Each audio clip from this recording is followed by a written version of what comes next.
Hello everyone, my name is Jen and welcome to the Book Refuge. And welcome to a video that I am happy to update. I don't really do these videos on a specific yearly basis or anything, but I have a lot of new followers, obviously, since the last time I've done this. And recently I mentioned my book husband on a video and it kind of got more attention than I was expecting it to. Because I haven't talked about it a lot. And those of you who are longtime viewers were immediately like, oh no, I know who her book husband is. But I've had some changes to that book boyfriends list that I did. I will put that video up here. I made it 9 months ago. And as it goes for me, I mean, I've read 500 books since then. So there have been some new men in my life.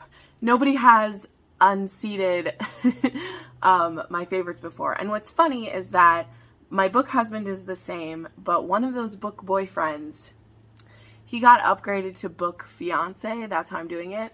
And then I do have a couple that are still holdovers that we'll talk about. But otherwise, there have been a lot of new entries to the book boyfriends list. So another thing I want to mention real quick is that I also have a video that's called the anti-boyfriend book boyfriends, and that is the one that's gonna have the real dirty boys, because I had people be like, oh, it's Carter Mahoney. No. Carter Mahoney is not someone we take home to mama. So that video, which I will also put up there, is called the anti-book boyfriend list, and that is some of the men that I think are the hottest and the sexiest, but I wouldn't bring them home to mama. I say that a lot in that video. So if there's someone on the you're like, why isn't this person on Jen's list? Well, they're probably on my anti-book boyfriends list because there are some boys you just don't want to bring home to mama. But these are all varying degrees of I would bring them home to mama, and I love them and think they're the sexiest things ever. So we're going to get started, and we're going to start with my book husband and book fiance, and then we'll work our ways through. So this was a really hard list to make, and it's not just a top 10 like there's some others on here. So let's go ahead. So as some of you guessed and that I told some of you, I only have one true love who has withstood the test of time. He's been my book husband for a very long time, and that is Jamie Fraser from Outlander by Nana Gabaldon.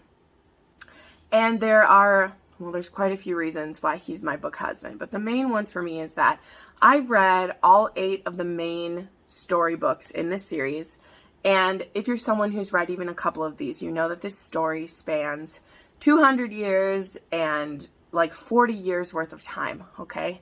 And so for me, just the amount of page count alone that I've spent with this fictional man, I feel like I have a connection. And so do so many people, right? I'm a young chick. There's people who've been reading these books since literally before I was born. But for me, who generally isn't a lover of historical fiction, who isn't a lover of general fiction, the romance in this story, whether it's categorized as romance, historical, but whatever, the romance between Jamie and Claire never fails to bring me to my knees. No matter which book I pick up, no matter what part I'm reading of it, these two have a connection that's amazing. And whatever critiques people have of this author, whatever critiques people may have of this story, I don't want to hear them. Outlander is a series that made my channel what it is. It was some of the books that I would consistently come back to them, and the romance is what I wanted to talk about. And so a year and a half ago, I started reviewing these books in a reread, and I have reviews for every one of the main books, as well as all of the TV show, all of season 5. I had individual episodes. I can't wait for season 6 to come back. I have a much bigger audience now than I did then, and I can't wait to break down these episodes with you and everything. But this is about my book husband, and that's James Fraser, and no one has ever unseated him just because he doesn't get talked about all the time anymore. He's still his book husband. We are committed to each other. We'll be together forever, and nothing will change my love. So there we go. That is established. Now, there is someone who was on my book boyfriend list that went from book boyfriend to book husband, or book fiance, sorry. Book husband, book fiance. I know, all these fictional titles are very difficult to keep separated, but that, of course, is going to be the illustrious Tristan Miles from the Takeover by T.L. Swan. He was on my book boyfriend list last year. I believe I had just probably read this book, and I knew that I loved him. Since then, I've read this book 4 or 5 more times, listened to the audio a couple times, made countless of you and countless of my friends read this book. And every time I have someone read this book, it just confirms how I feel about it. Oftentimes, I'll tell a friend to read this book, and then I end up reading the book too, because I'm like, oh, I just want to experience it with you all over again. I love how this story is told. I love everything about this character, from the way that he loves, to the way that he is angry, to the way that he does what needs to be done in a loving and just way. And also, he's sexy and a dirty talker and everything I want. Also in this, if you haven't noticed, I'm not going to really be going over the plot of these books, because every one of the books that I'm going to be mentioning the male character from it, I have talked about in multiple videos before. So this is just me gushing about the character, and I won't really be talking about the plot that much, just so you know. Go find one of those somewhere else. So there's that. Then I will talk about the couple of holdovers that I have. All of these characters, I have reread their books since I last made that video, and they've stayed on this list for me. So that is going to have, so these are all now book boyfriends. And we have Ian McKenzie from The Madness of Lord Ian McKenzie by Jennifer Ashley. I love Ian. I swoon for him so hard. I love the way that he loves Beth. I love the way that he sees her and talks to her and decides that he wants her, and he makes her his single-minded mission. And his own brain and his own shortcomings, they don't stop him from getting what he wants. And I love him and Beth's relationship together, how they, you know, Ian's not trying to save the world or do anything crazy. He really just cares about his Ming pottery, and he cares about Beth. And those are the things that he cares about. And throughout this whole series, the Mackenzie series, Ian takes care of those that he loves, but he does it in a way that they don't even know he's doing it. Part of it is this book is written in a way that it shows how tough things could be if you were born different in the time that Ian is born, how they still are tough now. But the way that there just wasn't any other way. You know, there wasn't anyone to stand up for you and, like, you know, get you in a special classroom or get you with special helpers or trying to understand who you were. It was a dog-eat-dog thing. And though you have brothers who love him, there's only so much they could protect him from. And that made Ian strong, but it didn't make him cruel or evil. It made him have a capacity for love that he doesn't even know he has until Beth gets in there and cracks him open. And it's so good. I love it. Another holdover, oop, it's gonna fall, it's fine, is Nino Falcone from Twisted Emotions. The shine is not helping on these. All self-published books should be matte. I'm just telling you, authors, make your books matte finish. Just do it. Nino Falcone is also someone that I would call a little bit neurodivergent, but his is definitely trauma-based. The things that him and his brothers have been through is fantastic. I mean, it's not fantastic. The ways that it has made him and the things that it has done to him, this is another person who doesn't believe that he can love. And then when he is, you know, he's not so much forced into this arranged marriage as it's decided that it's best for the family. And so Nino is very logical, and he's like, okay, I can be the one to do it because Ramo wouldn't be a good husband. I can do my best to be a good husband. And the woman that gets given into his care is Kiara. And Kiara is a very traumatized woman, and she believes that this marriage is basically a death sentence because she's not coming to her marriage a virgin. And the way that Nino hears that information, processes that information, and then decides, well, I'm going to kill the fucker who did that to you. That's going to be my wedding present to you. You don't want me to touch you? Okay, I won't do it. I will find other people to fulfill those needs for me if that's what you want. But the minute that she shows any interest in wanting more in their relationship, he's like, I don't need that. I don't need that. I want you. We will figure this out together. There's no rush. Take your time. I'm here for you. I just don't know how much more perfect you are expecting a mafia man to be. Show me. Show me. He's amazing. This story just rips my guts out. I just reread parts of it this week. Maybe it's already come out. Maybe it's coming out today. I did an 1.5 hour long podcast with my friend Tori from Live a Novel Life. and we talked about this book, and I could talk forever about it. And I just love Nino so much. My dear friend Crystal just read this book, and I was so happy. Mafia isn't her normal shtick, and she tried this book, and I just loved gushing about it with her. I really think that even if you think you don't like Mafia, you really should give this book a try for 2 reasons. One, it's not as heavily focused on the Mafia parts of it as some other ones are. It really is about this couple and this woman helping to get over her trauma, and she's very traumatized. Like, if she was with any other hero but Nino, I would almost be a little impatient with her, because I'd be like, you're taking forever, which that's not a great thing to be thinking. But because we have Nino, who is like, nobody's rushing you, we're going to be married for the rest of our lives, whatever you need from me for this to work, we'll do. And that just slays me. And then I actually don't remember if this hero was on my original list, but he's a hero that I've loved for about 10 years, and I was like, he needs to be on my book boyfriends, and that's going to be Colin Bridgerton from Romancing Mr. Bridgerton. This is book 4 in the Bridgerton series, and I proudly say I loved him first, before everybody else who came in later on, and that's totally fine. I am a generous woman. I'm a generous woman. I will share him with y'all. I will. But I love this friends to lovers situation. I love that our shy, quiet wallflower Penelope is getting the love that she deserves from the man that she loves the most.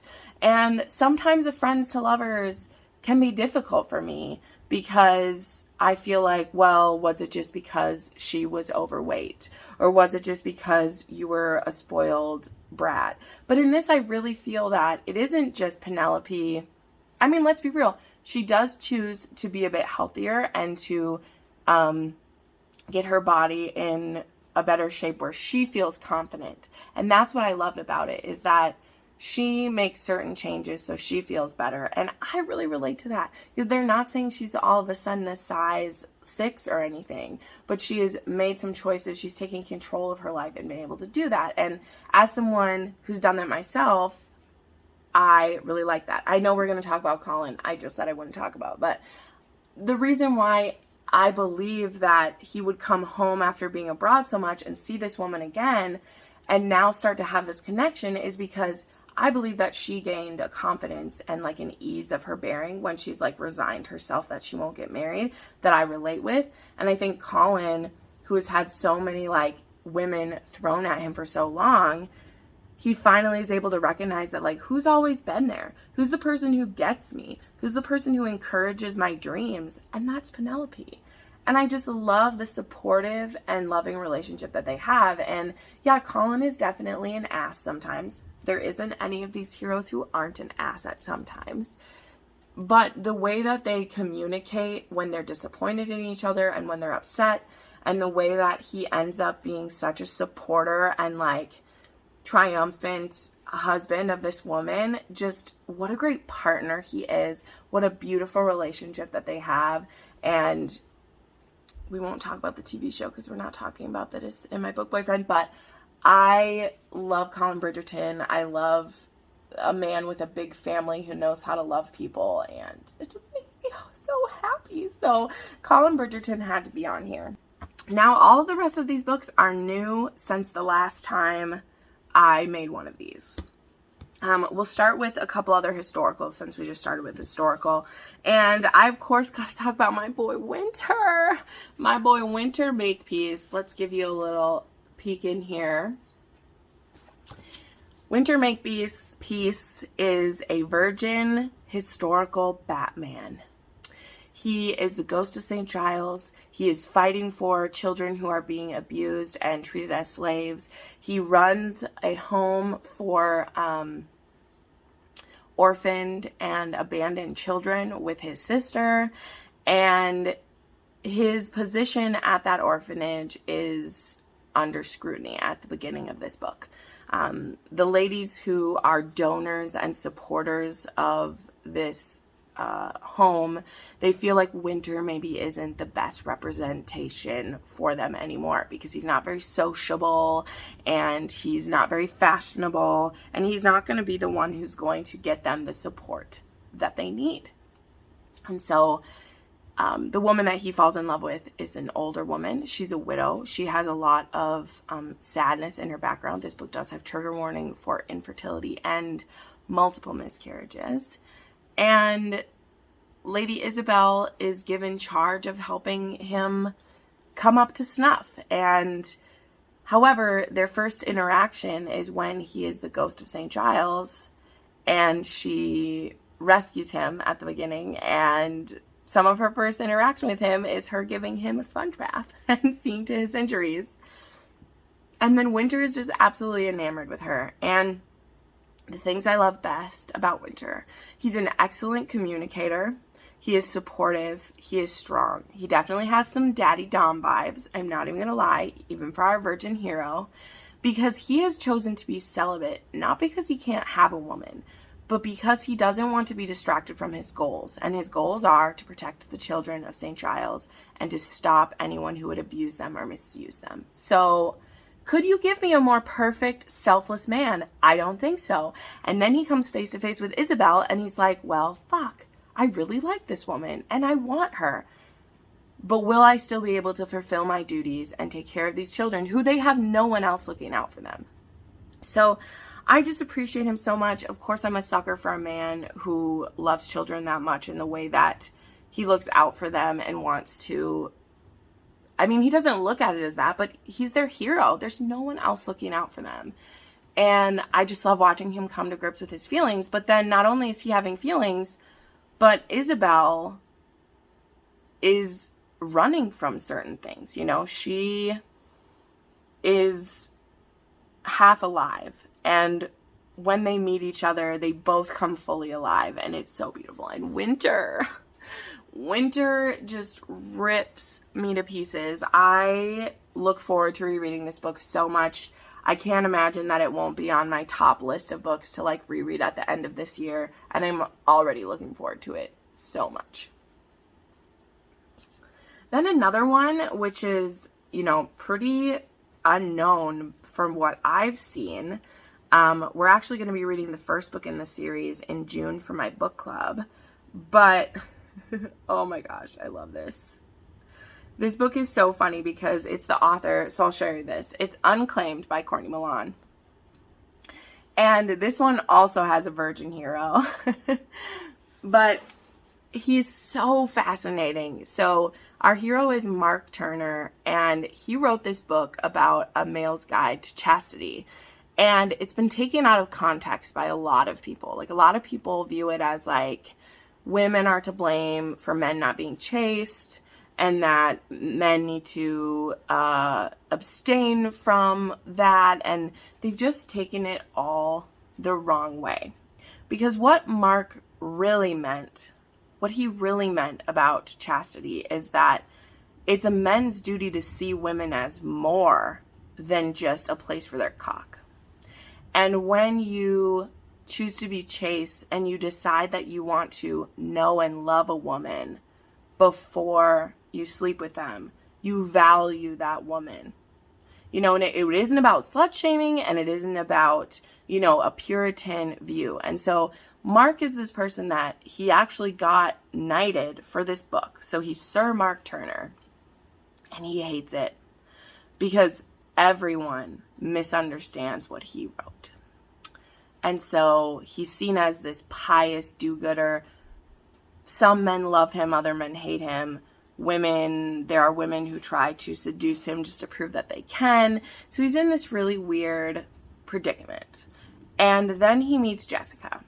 And Jessica is sent by her previous protector, she's a courtesan, that if she can seduce Mark Turner and bring this guy his ring, he will pay for her to live out her days peacefully. Because she is tired of being a courtesan, and she has been mistreated in some horrible ways. This book also has a trigger warning for loss of a child in a pretty cruel way. And Mark knows that she's coming after him because that's what all women lately have been doing to him. Or not all women, but courtesans and women of that trade think it'd be fun to tempt him in to sin. As that's how they view it. Because he doesn't view sex as sin. And that's what's so amazing about this book, is because Jessica thinks that this is going to be easy, that she's going to be able to do this. And Mark doesn't deny that he's attracted to her. And he's like, woman, of course you're beautiful. Of course you're sexy. Of course I want to sleep with you. But you're missing the point of everything that I've done getting to this point, is that I'm trying to respect you, and you're literally trying to do something with me so that I disrespect you, and then you can point at me and say that I disrespected you. Just the layers that the author put into Mark are fascinating to me. Mark has that thing that I love in a hero where they are righteously angry in certain ways, where he just is so furious with Jessica that she doesn't value herself more than she does. And he's insulted on her behalf that she thinks this is all that she's worth. And I know so many of those things, the way that I say it, it makes it sound like, who is he to say that? But when you read this book and you see how his character is laid out, and his actions and his deeds and his writings are all in line, that this man walks the walk that he talks. And I love him. He's amazing. And this book is just, this is my first Courtney Milan. I'm actually planning to read, oh, it's not right here. I'm actually planning to read the first book in this series because there's one about his brother in it. And I just love how Mark continually uplifts Jessica and honors her, and is like, it doesn't have to do with the fact that I don't want you. It has to do with the fact that I need to deserve you. And if I don't deserve you, then I'm not going to have you. And I love that about Mark. I really love Thorn from Love in the Wild. This is a Tarzan retelling, and this is this sweet, precious baby. This is also a virgin hero. Can you tell that I have a thing for virgin heroes? I didn't even do that on purpose. Holy crap, I have so many of them. And yeah, I just love him. So I thought I would mention that one real quick. I don't have as many like deep thoughts to say, but when I was putting this list together, Thorn is just so sweet. And somehow he manages to be both an alpha and a beta at the same time. And I don't understand. This is actually a contemporary romance too. So our heroine, who encounters him, this is a modern story, and she recognizes that he's probably, like, he could be someone very important, but he's stuck out in the woods living life as an ape man, a wild man. And yeah, I just love how sweet he is with her, and how she's the only woman he's like ever seen, but yet he's so devoted to her and willing to trust her to take him back to civilization and see if he fits there or not, and what he could do with his family name that he didn't even know that he had. So I thought I would throw Thorn in here. I don't have as many deep thoughts to say about him, but he deserved to be on this list too. Then I have Rylan from Broken Vow by Sophie Lark. Again, I'll be able to talk a bit quicker about this one. This is another mafia hero, but the heroine's in the mafia. He's just a soldier who gets given a job to look after his friend's kind of sister-in-law. It's too complicated in this video to set up the entire world of Sophie Lark for you, but just know this is book 5 in the series. He's a cowboy. She's a badass corporate lawyer, and her life is in danger, so he gets sent to protect her, and then things keep escalating, and he takes her home to his family farm in Tennessee, and there's rope involved and other cowboy scenarios, and Rylan just has such a big heart, and I loved seeing a character like him be in a friendship with someone from the mafia. I also haven't seen many, because he's not from the mafia, but his friend is, and his friend was in the military. And I feel like I haven't read many mafia heroes who were in the military, because generally that doesn't like cross well. But I freaking love Rylan. He makes me swoon so much. Most of Sophie Lark's heroes do, but he's probably my favorite one. And he's definitely on my book boyfriend list. Look at him. Just look at him. He's beautiful. And then I have one other Mafia one to share just real quick, and that's going to be Finn from Filthy by Serena Akeroyd. So this book actually got a rename and she made it a prequel to the Filthy series, but it basically is the first one in the series. Like, it was one of those where you could tell it got changed, like, after the fact, but it definitely, like, it seriously has, like, the same characters from it and everything. But this is about Aoife and Finn O'Grady is supposed to get Aoife to hand over her mother's, like, coffee shop, I'm not sure what it is, and she doesn't want to willingly do it, and they end up making a weird sex deal, and she's a virgin, she's a plus-size heroine, and they have this sex, and he just becomes completely gone for her, and he's like, you know, I don't want to misuse you, I want you to be my wife. And I just love, like, Serena Akeroyd, all of her heroes in this series, whether they start out wanting the wife or not, the way that they love their heroines and the way that they are the perfect amount of alpha and caring at the same time just makes my heart so full. I can't even explain to you how full my heart is when I read a Serena Akeroyd Mafia book. So it was really hard to pick which hero from the series to put in here, but Finn is definitely the sweetest in my mind, and he's the one that I would most want as a book boyfriend, because some of the boys in this would probably be on my anti-book boyfriend list, but Finn makes the boyfriend list because of the way that he loves Aoife and the way that he makes her a priority. Oh, it's so good. Like, I want to reread this book, but it's, like, so big. It's like, it's a big dedication to, like, reread a book like this, but this is definitely on my list. Then I have Ethan from The Intimacy Experiment by Rosie Danon. Oh, this is a hot rabbi, and she is a previous porn star and adult entertainer. She is now trying to work in the education sector, but she, like, keeps getting knocked down. Ethan is looking to revitalize his congregation, and he decides that the best way to bridge the gap between, like, the old believers and the new believers of Reform Judaism is to do a modern intimacy course. And so he asks Naomi to be a part of this. She refuses, and then she decides to do it. And Ethan is definitely a beta hero. He is. But he is so diligent and sweet. And the way that this woman who has all this experience, but not a lot of experience in love, and the way that they work on intimacy, and the way that their relationship progresses, and the way that Ethan is so kind and a good listener and sweet, and he's just so precious, and he's not my normal type of man.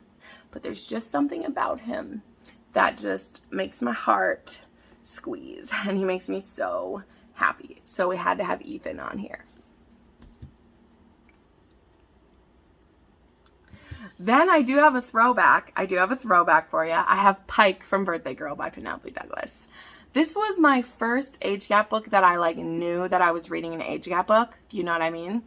And there's just something about Pike, Daddy Pike, who's 17 years older than Jordan, his son's ex-girlfriend who happens to be living with him for reasons, and the way that they fight their attraction. And the way that their friendship grows before anything else is happening between them. The way that their friendship escalates until it just pops is so good. And Pike, I love that he's a hardworking man. I love that he is trying to rebuild his relationship with his son, but his son is just such an ass that it's difficult. And then he had given his son and his son's girlfriend a place to stay, and then his son just completely fucks up this relationship. So he's not going to kick this girl out of his house. She has nowhere to go, but she's just this temptation who's just hanging around, and he's like, what do I do? What do I do? Fuck her, of course. That's what you do. But I love Daddy Pike.